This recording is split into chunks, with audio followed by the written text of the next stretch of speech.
Moving on from PJ Washington over to another potential Charlotte Hornet, we'll look at the Summer League. And I believe the Summer League concluded this past weekend.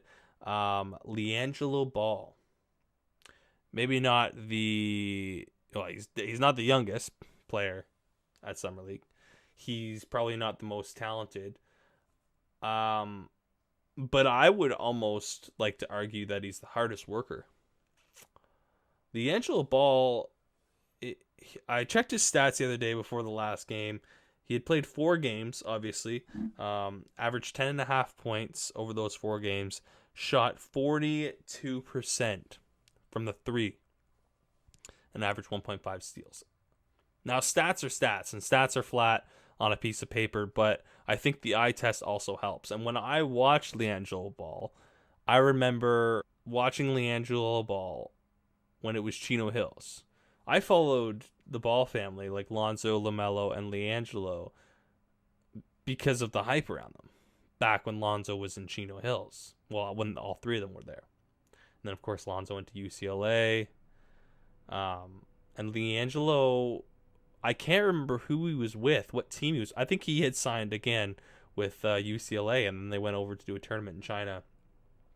And that's where everything came out about him stealing and whatnot. And that really obviously shot him down, because that's...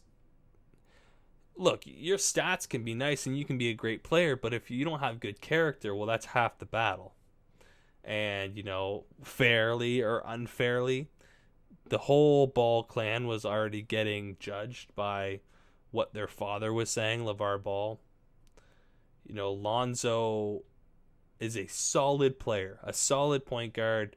But because of Lavar, like, his hype was through the roof, which is good in terms of sales and whatnot. They started the Big Baller brand doing the shoes, which were absolutely awful. I haven't even heard about those ever since like 2019, since he was drafted, 2019, 2018. But Lonzo's light started to fade a little, especially when he went to New Orleans, right? Wasn't as good as everyone thought. Well, it's because LaVar was hyping everything up. Then LiAngelo, like I mentioned, went to China, was caught by UCLA because of stealing. And, like, why would you steal, bro? Like, I don't understand that. I don't character check, whatever, I don't really care, but I don't steal in general. But if you have money, why are you stealing? I don't get that. Just buy it. Like, whatever. Anyways, LiAngelo Ball gets cut. I think from there, that's where the family decides to take both LaMelo and LiAngelo and move them to Lithuania. They start the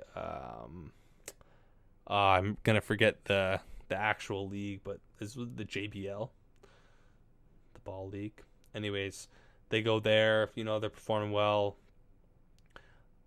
That's one thing I really liked about LaMelo coming into last year's draft. This guy didn't play in the NCAA. He didn't even play in the G League. He played around the world against actual men. And I think that benefits you, to be honest with you. I think in the long run, I think that benefits you more than going the NCAA route. I think you'll see that this year with Jalen Green and Jonathan Kuminga.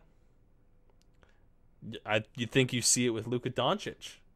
Obviously, Luka is a European player, but had he taken the opportunity to come over to the States and play NCAA ball, I think he would have been a little bit behind. I think playing against men is definitely beneficial for your game when you're a 17, 18-year-old kid. So LaMelo plays against grown men. LiAngelo plays against grown men, and LaMelo gets drafted, and LiAngelo tries out for Detroit Pistons. Doesn't work out. Doesn't have the heart, doesn't have to compete. They're talking about his defense, doesn't work hard on defense. The speed is an issue. But one thing I've always liked about LiAngelo that Lonzo and LaMelo didn't do, Lonzo and LaMelo are point guards. LaMelo is a good shooting point guard. Lonzo's a really high IQ passing point guard. LiAngelo often played the 2, but could go and play the 4. And this was back in, again, I can't remember, 2017, 2018, where you didn't have a lot of undersized players playing the 2 and playing the 4. I think he's a better shooter, but I think of a PJ Tucker comp. PJ Tucker, undersized, probably sits at 6'4", 6'5". Doesn't play the 2s. He's not a shooter like that, but that man will play the 4, and I've seen him when in Houston play the 5. LiAngelo, because of his size, especially in high school, I don't know if they did it so much in UCLA, but I know they did it overseas, would play a 2-4 switch. Undersized. I think he's like 6'5", 6'6". And again, I know basketball position, it's all positionless basically basketball now.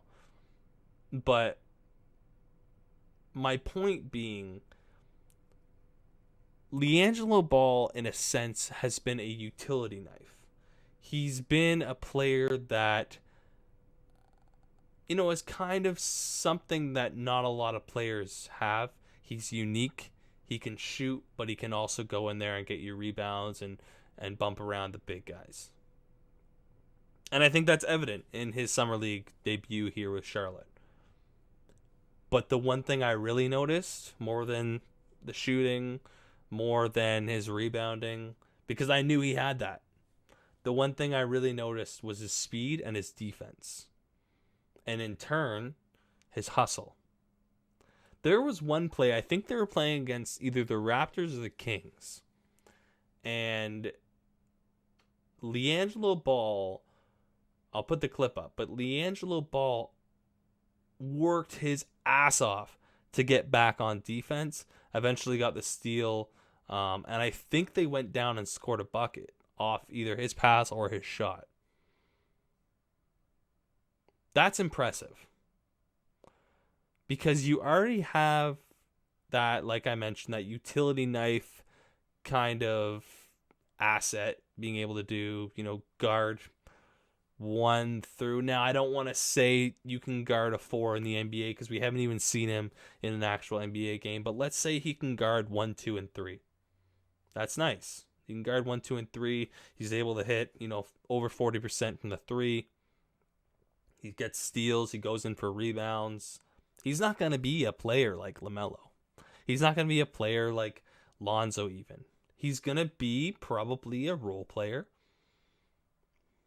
Maybe, one of those like mid-tier starters for you. Again, a great comp minus the shooting, because his shooting has fallen off in recent years, I think is PJ Tucker. I should probably find a better comp in terms of shooting and whatnot, but I like because PJ Tucker has been in that same role. Not a starter, not a bona fide starter, but he can start a couple games for you if you need to. You can slot him in there. You can rely on him. Again, this is only Summer League, and everyone gets so excited about Summer League, and you think that Summer League automatically translates to NBA success, but if how LiAngelo plays in Summer League directly correlates to how he plays in the NBA, and you gave me the option of taking LiAngelo Ball or PJ Tucker, I'm taking LiAngelo Ball. And I can hear people freaking out about that. But, I mean, if we're just looking on, recency bias, PJ Tucker just won a ring with the Milwaukee Bucks. Guy was playing 30 minutes a game and scoring 1 or 2 points. LiAngelo Ball's not doing that. He's going to hit some threes. He's going to get you some steals, a couple blocks here and there. He's going to go and crash the boards, which, again, are things that PJ Tucker will do.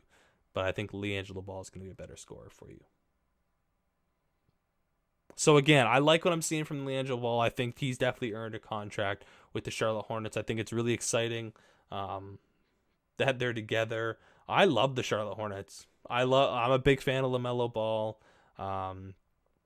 I know when I first kind of, for people that know, like I'm a Clippers fan, and we'll talk about that later on about some trades and some signings there. But when I first made the switch to be a Clippers fan, I was initially a Lakers fan growing up because of my dad. And when I made the switch to be a Clippers fan, I remember kind of going in between, not going in between, but also thinking like maybe I'll be a Bobcats fan. That was back Charlotte Bobcats because of Michael Jordan. Michael Jordan, one of my favorite players of all time. He's the owner. And then they drafted Michael Kidd Gilchrist, and I said, no way in hell am I cheering for this team. These guys are idiots. And where is MKG right now? Not in the league. I couldn't even tell you what was the last year he played. So I'm happy I made my decision to be a Clippers fan, but again, I think the Charlotte Hornets are an exciting team. I think in an Eastern Conference, they have the potential to make the playoffs this year. I think youth is always exciting to watch in the NBA. I think LaMelo Ball is an electric player. I've gone on record saying before he was even drafted last year, LaMelo Ball at one time in his career will win an MVP. Guarantee it. Lock it down. I'll put $50 on it. Anybody that wants to call me. That's like a 15, 20-year bet. So, I mean, we got to make sure we keep track of that. But 100%, I think LaMelo Ball will win an MVP in his career. I think he's got all the tools to be able to do that.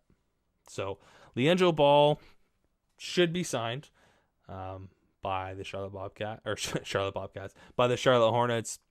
Him and LaMelo in the backcourt would be pretty sick. Would have been cool if Lonzo signed there, but I definitely agree with him to sign with the Bulls. That was a good acquisition by Chicago. But there you have it. That is my take on LiAngelo Ball, the Summer League acquisition. Not even acquisition. The Summer League performance for the Charlotte Bobcats. I said it again. The Charlotte Hornets. What am I talking about? Charlotte Hornets. I just want them to go back to the Bobcats so bad.